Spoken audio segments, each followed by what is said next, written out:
وَلَقَدِ اسْتُهْزِئَ بِرُسُلٍ مِّن قَبْلِكَ فَأَمْلَيْتُ لِلَّذِينَ كَفَرُوا ثُمَّ أَخَذْتُهُمْ فَكَيْفَ كَانَ عِقَابِ۔ صدق اللہ العظیم۔ پارہ نمبر 13 سورہ رعد آیت نمبر 32 کی تفسیر چل رہی ہے۔ اللہ تبارک و تعالیٰ فرماتا ہے کہ حقیقت تو یہ ہے اے محمد صلی اللہ علیہ وسلم کہ اس سے پہلے بھی بہت سارے پیغمبروں کا مذاق اڑایا گیا، رسولوں کا مذاق اڑایا گیا۔ آپ سے پہلے جتنے گزرے ہیں ان کی قوموں نے ان کا مذاق اڑایا۔ ثم اخذتهم، پھر ہم نے انہیں مہلت دی، فاملیت للذین کفروا، اور ہم نے ان کافروں کو مہلت دی، یعنی ان نافرمانوں کو مہلت دی، پھر اس کے بعد ہم نے انہیں پکڑا، ہمارا عذاب ان پر آیا۔ اللہ کے کہنے کا مقصد یہ ہے کہ ہم انہیں ڈھیل دیتے ہیں، مہلت دیتے ہیں، سدھرنے کا موقع دیتے ہیں۔ تو آپ یہ مت سمجھیے کہ اللہ نے انہیں چھوڑ دیا، یا وہ یہ نہ سمجھے کہ ان کا کوئی کچھ بگاڑ نہیں سکتا۔ تو یہ مہلت چل رہی ہے، ان کی ڈھیل کا، ان کا موقع کا وقت چل رہا ہے کہ وہ جو موقع انہیں اللہ نے دیا ہے سنبھلنے کا، تو اس موقع سے وہ فائدہ اٹھائے اور اللہ پر ایمان لائے۔ اگر وہ یہ سمجھتے ہیں کہ ان کا کوئی کچھ بگاڑ نہیں سکتا تو وہ غلطی پر ہے۔ اس سے پہلے لوگ بھی یہی سوچتے تھے، قوم عاد ہو، قوم سمود ہو، قوم صالح ہو، قوم لوط ہو، فرعون، شداد، قارون، یہ نمرود، یہ سب متکبر اور بڑے مغرور تھے، غرور کرتے تھے، کسی کو اپنی دولت پر، کسی کو حکومت پر، کسی کو خاندان پر، کسی کو اپنی قابلیت اور صلاحیت پر، کسی کو اپنے کنیکشن پر، کسی کو اپنے دیوی دیوتا پر بڑا بھروسہ تھا۔ مکہ المکرمہ میں بھی دیوی اور دیوتا کی پوجا کی جاتی تھی۔ جب اللہ کے نبی صلی اللہ علیہ وسلم آئے تو انہوں نے 360 بتوں کو نکالا۔ تو بتانے کا مقصد یہ ہے کہ ہمیں وہ درجے کی دعوت دینا ضروری ہے جس درجے کی دعوت اللہ کے نبی نے دی ہے۔ اگر آج بھی حکمت کا نام دے کر توحید کی دعوت میں نرمی کی جائے گی تو پھر یہ بزدلی ہے اور کچھ نہیں ہے۔ حکمت اللہ کے نبی صلی اللہ علیہ وسلم اگر دعوت کے معاملے میں ہوتی تو اللہ کے نبی بیت اللہ سے بتوں کو کبھی نہ نکالتے، حکمت سے دعوت دیتے کہ خود غیر مسلم جا کر ان بتوں کو اپنے ہاتھوں سے بیت اللہ سے باہر نکالتے۔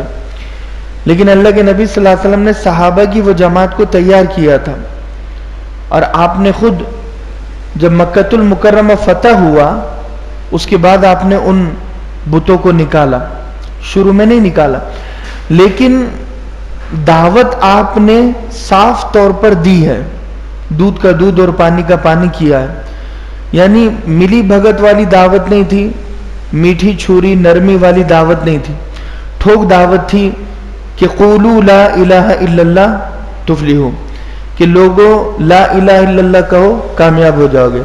ہمارے کلمے میں گھما پھرا کر باتیں نہیں ہیں، آپ غور کریں گے، گھما پھرا کر کلمہ یہ ہوتا کہ وہ بھی دیوتا، یہ بھی دیوتا، یہ بھی دیوی، وہ بھی دیوی، اور ہر ایک خدا ہے۔ خدا کو پہنچنے کے بہت سارے راستے ہوتے ہیں، شکل کا خدا الگ ہوتا ہے، سیرت اور صورت کا خدا الگ ہوتا ہے، تو سب سے بڑا خداؤں میں خدا اللہ ہے اگر گھما پھرا کر یہ ہوتا۔ لیکن ٹھوک کلمہ ہے، صاف کلمہ ہے کہ نہیں ہے کوئی معبود سوائے اللہ کے، لا الہ الا اللہ۔ یہ جو لا کی تلوار ہے، لا کی چھری ہے، اور لا کا جو وار ہے، یہ لا کا وار ہر پتھر کے بنے ہوئے پر ہے، ہر لکڑی کے بنے ہوئے خدا پر ہے، ہر لوہے کے بنے ہوئے جھوٹے خدا پر ہے۔ اور لا کی یہ تلوار مسلمانوں پر بھی ہے جو مسلمان صرف خواہشات کو خدا سمجھتے ہیں. تو اللہ تو پتھر کے بنے ہوئے کو بھی پسند نہیں کرتا, لوہے کے, لکڑی کے, کہ اس کے ساتھ کسی اور کو پارٹنر ہم بنائیں, اس سے زیادہ کسی اور کو ہم ترجیح دیں, کسی اور سے ہم محبت کریں, کہ ہم ہماری پرائرٹیز میں یعنی ہماری ترجیحات میں اللہ کے علاوہ کسی اور کو رکھیں. اللہ کو یہ منظور نہیں.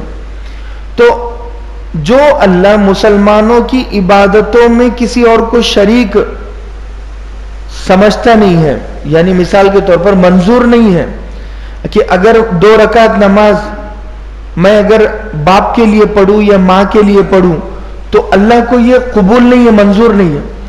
اللہ جب مسلمانوں سے صاف کہہ رہا ہے کہ یہ نمازیں میرے لیے ہو, یہ روزہ میرے لیے ہو, زکوٰۃ میرے لیے ہو, اگر مسلمان نماز, روزہ, حج, زکوٰۃ اگر نام و نمود کے لیے, شہرت کے لیے کرتے ہیں تو اللہ کو یہ لیول کا بھی ایمان قبول نہیں ہے, یہ لیول کی عبادت بھی قبول نہیں ہے.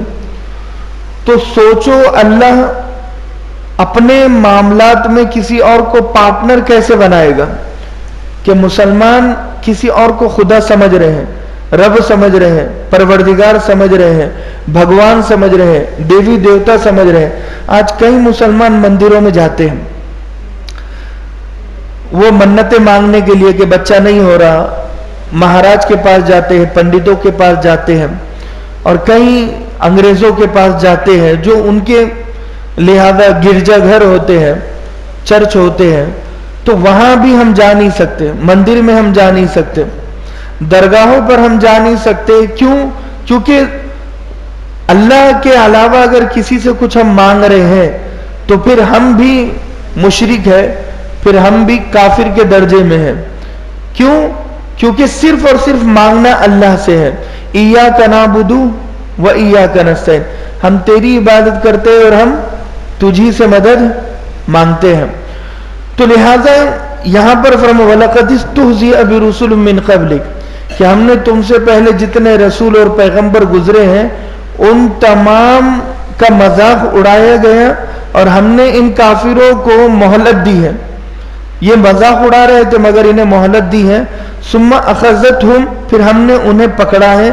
فَكَيْفَ كَانَ عِقَابِ, تو سوچو ہمارا عذاب کیسے ہوگا. افمن هو قائم على كل نفس بما كسبت, آگے کیا کہا, ایک طرف وہ اللہ ہے کہ جو قائم ہے, جو کھڑا ہوا ہے, جو نظر رکھے ہوئے ہے کہ ہر شخص پر ہر لمحے کی وہ نگرانی کر رہا ہے, ہر شخص کو وہ دیکھ رہا ہے, ہر ہاتھ جو اٹھ رہا ہے اسے بھی دیکھتا ہے, جو پیر چل رہے ہیں اسے بھی دیکھتا ہے, سنتا ہے, سمجھتا ہے, ہر مومنٹ پر اس کی نظر ہے اس اللہ کی. تو ایک طرف تو وہ اللہ ہے, وَجَعَلُوا لِلَّهِ شُرَكَاءَ, اور دوسرے طرف وہ بھگوان ہے جو تم نے اللہ کے ساتھ پارٹنر بنائے ہوئے ہیں, شریک بنائے ہوئے ہیں, اللہ کے جیسا تم انہیں سمجھتے ہو, یعنی تمہارے جھوٹے خدا, دیوی دیوتا. یہاں بات کافروں سے ہو رہی ہے, اور ہر اس شخص سے جو اللہ کے علاوہ کسی اور کو پالنہار, رب اور پروردگار اور داتا مانتا ہے, ہر اس شخص سے بات ہو رہی ہے. تو کہا کہ وہ لوگ جو دیوی دیوتا مانتے ہیں اللہ کے ساتھ, اللہ ان سے صاف بات کر رہا ہے کہ ایک طرف اللہ ہے پوری ذات اور صفات کے ساتھ, اور دوسری طرف وہ جھوٹے دیوی دیوتا 33 کروڑ. تو فرمایا قل سموہم, اے محمد ان کافروں سے, ان مشرکین سے کہہ دیجئے کہ سموہم, ذرا ان معبودوں کا نام تو بتاؤ جن کی تم پوجا کرتے ہو, ذرا ان دیوی دیوتاؤں کا نام تو بتاؤ جن کی تم پوجا کرتے ہو, ذرا ان بھگوانوں کے نام تو بتاؤ جن کی تم پوجا کرتے ہو. سموہم, اللہ کے نبی سے کہا جا رہا ہے ان کافروں سے کہو کہ ان کا نام کیا ہے. تو آگے مفسرین نے بتایا کہ ان کا کوئی نام نہیں تھا, یہ نام بھی نہیں بتا سکتے. لیکن اگر ایگزامپل اگر نام بتا بھی لے, جیسے اس زمانے میں لات, عزا, منات, حبل, یہ دیوی دیوتا کے نام تھے اس زمانے میں, اہرمن, یزدہ, یعنی اچھائی کا خدا، برائی کا خدا، بارش کا خدا، پیداوار کا خدا، زندہ کرنے والا خدا، مارنے والا خدا، ترقی دینے والا خدا، تنزلی دینے والا خدا، بیماری دینے والا خدا الگ، شفا دینے والا دیوی دیوتا الگ. تو وہ بھی پتھروں کے سامنے جھکتے تھے اس زمانے میں. تو اللہ کے نبی سے کہا ذرا ان کا نام تو پوچھو ان لوگوں سے. تو اس زمانے میں سمجھ لو ہمیں کہا جا رہا ہے کہ ذرا ان کافروں سے کہو کہ ان کا نام تو بتاؤ. اس زمانے میں بھی الگ الگ نام بھگوانوں کے رکھے ہوئے ہیں کہ کوئی ہنومان ہے اور کوئی لہذا الگ الگ دیوی دیوتا اور جھوٹے گاڈ ہے. کوئی شیوا بنا ہوا ہے تو کوئی لکشمی اور پاروتی بنی ہوئی ہے. تو یہاں پر جھوٹے جو دیوی اور دیوتا ہے ان کے نام تو ذرا بتاؤ. کہ یہ نام بھی نہیں بتا سکتے، لیکن کہا کہ اگر وہ نام بتا بھی لے ام تنبئونہ بما لا یعلم فی الارض، کہ ان لوگوں سے یہ کہو کہ تم اللہ کو ان کے بارے میں بتا رہے ہو جن کے بارے میں اللہ کو پتہ ہی نہیں ہے. یعنی اللہ کو یہ پتا ہے کہ اللہ کے جیسا کوئی ہے نہیں، نہ اس کی طاقت میں، نہ اس کی ذات میں، نہ اس کی صفات میں، نہ اس کے کاموں میں. اللہ کو پتا ہے کہ میرے جیسا کوئی نہیں ہے. تو تم ذرا بتاؤ تو صحیح کہ یہ کون سا خدا ہے جو اللہ کے جیسا ہے، ذرا بتاؤ تو صحیح. یعنی اللہ کیا کرتا ہے کہ مارتا ہے، زندہ کرتا ہے، ہوا کا مالک اللہ، فضا کا مالک اللہ، ماں کے پیٹ میں بچے کو سنبھالنے والا، دنیاوی نظام سنبھالنے والا، اخروی نظام سنبھالنے والا، آسمانی نظام سنبھالنے والا، کہ ستاروں سیاروں کا، سورج اور چاند کا مالک. اوپر کے مینجمنٹ میں کوئی گڑبڑ نہیں ہوتی. یہ ستارہ اس ستارے سے مل گیا، ہر ستارے کا راستہ الگ ہے، چاند کا زاویہ الگ ہے، سورج کا زاویہ الگ ہے، زمین کا کام الگ ہے. زمین کو گھومنا ہے تو وہ گھومتی ہے، اسی رفتار سے گھومتی ہے، مگر گھومتے ہوئے کسی کو گراتی نہیں ہے، زلزلہ لاتی نہیں ہے. آج اتنے انسان ہیں، کوئی زمین کے گھومنے کا ویڈیو پیش کر دے، کوئی بچے کے بڑا ہونے کا ویڈیو پیش کر دے، کوئی جانوروں کے بڑا ہونے کا ویڈیو پیش کر دے. آج ہمارے بیٹے اور بیٹی ہماری آنکھوں کے سامنے بڑے ہوتے ہیں مگر ہمیں پتہ نہیں چلتا کہ بڑے کب ہو رہے ہیں. بات سمجھ میں آ رہی کہ بڑا کر کون رہا ہے. مثال کے طور پر روزانہ ہم مسجد میں اگر آئے، اگر یہ کرسی ہے یہ اگر تھوڑی تھوڑی بڑی ہونے لگے تو ظاہر سی بات ہے کہ 1-2 سالوں میں یہ گھڑی تک چلے جائے گی اور 2-5 سالوں میں پھر وہ مسجد کی چھت پر لگ جائے گی. تو کیا آپ سوال نہیں کریں گے؟ آپ پوچھے گی نہیں کہ بھئی یہ کون ہے، یہ کرسی کو کون بڑا کر رہا ہے؟ تو بالکل یہی کہ آپ کے بچے آپ کے آنکھوں کے سامنے بڑے ہو رہے ہیں. درخت آنکھوں کے سامنے بڑا ہو رہا ہے کہ ایک چھوٹا سا پودا تھا. ہر درخت ڈائریکٹ درخت بنا یا بیج تھا؟ پہلے بیج تھا. بیج کیا ہوا؟ زمین میں گیا. اب زمین سے بیج کو نکلنا چاہیے تھا لیکن بیج کے بجائے کیا نکل رہا ہے؟ پودا نکل رہا ہے. پھر وہ پودے کی حفاظت اللہ کر رہا ہے، پھر وہ پودا ایک درخت بن رہا ہے، پھر درخت پر پھل لگ رہے ہیں اور وہ پھل میں مٹھاس پیدا ہو رہی ہے اور پتے میں کڑواہٹ پیدا ہو رہی ہے. پتا کڑوا ہے، پھل میٹھا ہے. اور یہ پروسیس ہر بیج کا الگ الگ ہے. آم کا الگ ہے، جام کا الگ ہے. آم کے درخت پر جام نہیں لگے گے، جام کے درخت پر انار نہیں لگے گے، انار کے درخت پر فلا بیل پھر الگ ہوتی ہے، کدو کی بیل الگ ہوتی ہے. تو ان بیلوں کی حفاظت کون کرتا ہے؟ بیل تو درختوں سے زیادہ کمزور ہوتی ہے یا نہیں ہوتی ہے؟ بیل کی کیا طاقت ہوتی ہے؟ ایک ہوا کا جھونکا آیا اور بیل اڑ کر گئی. مگر ہوا کو کنٹرول کون کرتا ہے؟ کہ یہ ہوا جس نے قوم عاد کو اٹھا کر پھینکا، قوم سمود کو اٹھا کر پھینکا، یہ ہوا ہر درخت کو اٹھا کر پھینک سکتی ہے یا نہیں پھینک سکتی ہے؟ پھینک سکتی ہے. کأنہم اعجاز نخل خاویہ. اللہ کہہ رہا ہے کہ ہم نے وہ جو تکبر کرنے والی قوم تھی نا کہ فَأَرْسَلْنَا عَلَيْهِمْ رِيحًا صَرْصَرًا عَاتِيًّا، کہ ہم نے ان پر ایک ایسی ہوا بھیجی کہ وہ ہوا نے انہیں زمین سے اٹھایا، پہاڑوں سے لگایا، ایک دوسرے کو ملایا، ملانے کے بعد ان کے بھیجے ان کی کھوپڑی سے نکل کر باہر آ گئے، پھر زمین پر پٹخا انہیں کہ جیسے ایک مرا ہوا تنا کھجور کا درخت پڑا ہوا ہے. تو وہ ہوا جو اتنا کچھ کر سکتی ہے، کیا وہ ہوا آج کے زمانے میں ان پیڑ پودوں کو ختم نہیں کر سکتی؟ ان کافروں کو ختم نہیں کر سکتی؟ ختم کر سکتی ہے، مگر مہلت دی جا رہی ہے. ان پیڑ پودوں کی حفاظت اللہ اسی ہوا کے ذریعے کر رہا ہے. اگر پیڑ پودوں کو ہوا نہ لگے تو یہ پیڑ پودے بڑے نہ ہو، اگر بچوں کو ہوا نہ لگے تو یہ بچے بڑے نہ ہو، اگر پیڑ پودوں کو سورج کی روشنی اور دھوپ نہ لگے تو پیڑ پودے بڑے نہ ہو. لیکن دھوپ زیادہ ہو جائے تو جل جائے، کم ہو جائے تو مر جائے. دھوپ اتنی ہی دے رہا ہے تو کون دے رہا ہے؟ اتنا ہی ٹیمپریچر ہے. آج ہم گیس پر چائے بناتے ہیں، اگر ٹیمپریچر بڑھ جائے تو چائے کا ابال آ جاتا ہے، اگر ٹیمپریچر کم ہو جائے تو چائے بننے میں دیری لگتی ہے. تو جتنا ٹیمپریچر چائے کو لگتا ہے، ایک عورت کو، ایک لڑکی کو اتنا پتہ ہوتا ہے، وہ اتنے ہی ٹیمپریچر پہ چائے بناتی ہے. لیکن اس کے باوجود اگر وہ وہاں سے ہٹ جائے تو وہ چائے کا ابال آ جاتا ہے. تو ان پیڑ پودوں کو ابال کیوں نہیں آتا؟ یہ جل کیوں نہیں جاتے؟ یہ بچے جل کیوں نہیں جاتے؟ ان معصوم انسانوں کے بچوں کو جتنی دھوپ لگتی ہے اتنی ہی پہنچاتا ہے، جتنی ہوا لگتی ہے اتنی ہی پہنچاتا ہے.